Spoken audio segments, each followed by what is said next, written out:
So in this particular video, I'll tell you about parametric gap compression. So non-parametric I've already covered, and we already know how to generate these compressed posting lists, right? कि वो जो value है minus previous value. So with that I have generated an number of posting list. अब मुझे इनको encode करना है. I have to compress this. So how do I encode this posting list? So उसके दो मेथड्स है, एक तो पैरामेट्रिक और non parametric. So just to make it clear, non parametric में हमने एजम्पशंस किए थे. नॉन पैरामेट्रिक में हमने एक सेट ऑफ एजम्पशंस किए थे जो हमने ट्रू माने थे over the entire data set. मतलब हमने कुछ एजम्पशंस लिए, we say they are true for the entire data set. पर हमने उस टाइम भी बोला था कुछ ऐसे पोस्टिंग लिस्ट हो सकते हैं जो इस एजम्पशन को हिट नहीं कर रहे हैं, वो थोड़े हटके हैं. They are not in accordance with this general assumptions because these assumptions are very general. And without seeing the posting list हमने वो एजम्पशंस कर दिए थे इन नॉन पैरामेट्रिक. बट उन लिस्ट का क्या कि जो इन डिस्ट्रीब्यूशन में नहीं फॉल कर रहे हैं, वो इन एजम्पशंस को नहीं ओबे कर रहे हैं. तो ये तो लोचा है. तो for that we have parametric gap compression. इसमें हम सभी पोस्टिंग लिस्ट को इंडिविजुअली भी देखते हैं कि इन सबको इंडिविजुअली एनालाइज करके हम मॉडल बनाएंगे जो कोड करेगा. So that is the major difference between parametric and non parametric. Non parametric में general assumptions over entire data set, over all the posting list, जबकि पैरामेट्रिक में will be seeing for each of the specific posting list. हर posting list को हम analyse करेंगे और then उसका coding model बनाएंगे.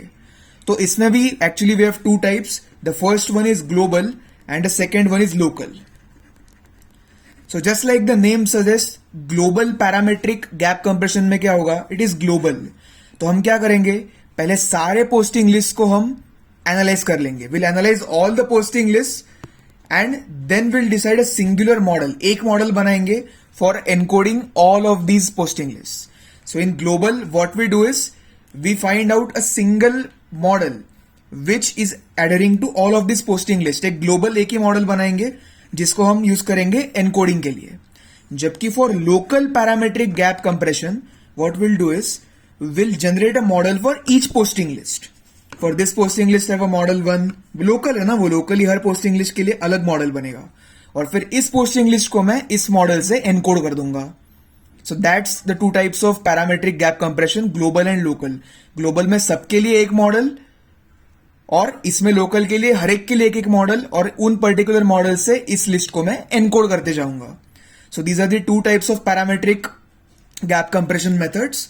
एंड अभी इसमें भी there are various coding methods. So हम कोडिंग तो बोल रहे हैं, तो कौन से कोडिंग टेक्निक्स होते हैं? गैमा, गोलोम्ब और राइस.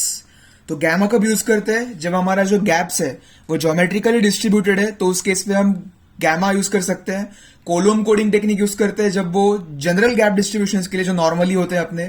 और राइस एक गोलोम का ही वेरिएंट है, उसको हम स्मॉल गैप वैल्यूज के लिए यूज करते हैं. So these are the famous 3 coding techniques, gamma, Golomb and Rice, जो हम कोडिंग के लिए यूज करते हैं, right? So now everything is clear. So इसके एडवांटेजेस क्या है पैरामेट्रिक के? तो आई टेल इन शॉर्ट कि पैरामेट्रिक के एडवांटेजेस क्या है. तो सबसे पहले कि we analyse the actual distribution. हमने नॉन पैरामेट्रिक में क्या किया था? डायरेक्टली हमने विदाउट एनालाइजिंग सारे पोस्टिंग लिस्ट के हिसाब से एक ही कुछ बोल दिया था. Everything according to general assumptions without actually considering the individual posting list. जबकि पैरामेट्रिक में what we are doing, we are actually analysing the distribution of gaps. Gaps को हम एक्चुअली डिस्ट्रीब्यूट कर रहे हैं, तो it is obviously more accurate. So इसमें more accurate compression होगा और ज्यादा भी कंप्रेशन होगा, मोर या फिर एक्सटेंसिव कंप्रेशन होगा, because we are considering each posting list individually. So that is another thing.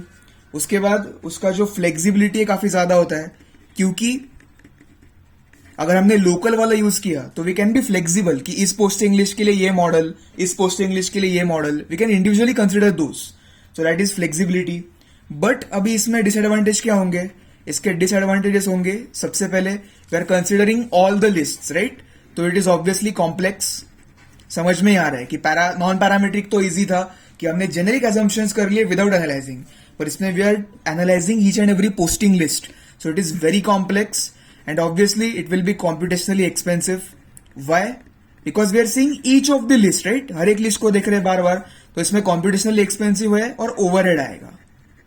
So these are the major disadvantages.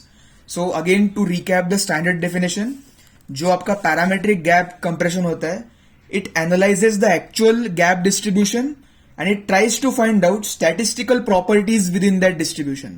So वो statistical properties ढूंढता है within each posting list का distribution और एक मॉडल को फिट करता है अकॉर्डिंग टू दैट प्रॉपर्टी उस लिस्ट के लिए, एंड फिर उस मॉडल को वो यूज करेगा फॉर एनकोडिंग. और एनकोडिंग के फेमस टेक्निक्स है गैमा, गोलोम्ब और Rice. These are the advantages कि सब एनालाइज कर रहे हैं, एक्यूरेट, मोर एक्सटेंसिव, फ्लेक्सिबल है. एंड डिसएडवांटेज है कि कॉम्पिटिशनली बहुत एक्सपेंसिव है, ओवरहेड आ सकता है, and it is obviously complex. So these are the important points of parametric gap compression.